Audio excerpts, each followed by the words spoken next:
Hi అండి, good morning. ఏం చేస్తున్నారు? నేనైతే లక్కోని స్కూల్కి పంపేసి ఇంకా డే 2 శ్రావణ మాసం పనులు అయితే స్టార్ట్ చేశాను.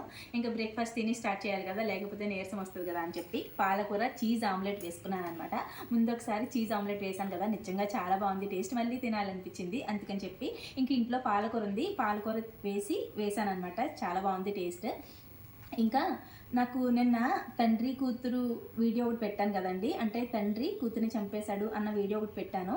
ఆ వీడియోకి 1-2 కామెంట్స్ అనమాట.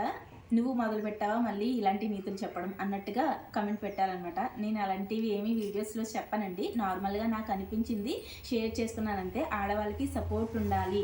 ఈ మధ్యనే కొంచెం ఒక అడుగు ముందుకు వేస్తున్నారు. ఏ పరంగా అయినా, బిజినెస్ పరంగా అయినా, ఇలా యూట్యూబ్ పరంగా అయినా ధైర్యంగా ఒక అడుగు ముందుకేస్తున్నారు. దానికి సపోర్ట్గా ఉండండి అని చెప్పి నా విషయంలో జరిగింది కూడా నేను ఉద్దేశించి నేను వీడియో చేశాను అంతే తప్ప, వీడియోలో మాట్లాడడం అయితే జరిగింది తప్ప ఏదో ఎవరికో నీతులు చెప్పాలని కాదు. అందులో నేను చెప్పాలి అనుకుంటేనే చెప్తాను, దానికి నేను చెప్పేదానికి అర్హురాలిని అనుకుంటేనే చెప్తానండి, లేకపోతే చెప్పను. ఇంకా దాన్ని తప్పుగా అర్థం చేసుకుంటే నేనైతే ఏం చేయలేను. నచ్చిన వాళ్ళకి నచ్చుతుంది, నచ్చలేని వాళ్ళకి నచ్చదు. నేనైతే అలాంటి వీడియోస్ అయితే ఎక్కువ ఏం తీయనండి, నార్మల్గా నా డైలీ రొటీన్సే ఎక్కువ ఉంటాయి నా వీడియోస్లో. చూడండి, ఒకసారి చెక్ చేయండి నా వీడియోస్ అన్నీ కూడా. ఇంకా ఇంతేనండి, పనులు అయితే మొదలు పెట్టాలి తినేసి. మీరైతే ప్లీజ్ వీడియోని లైక్ చేసి సబ్స్క్రైబ్ చేసుకోండి. బాయ్.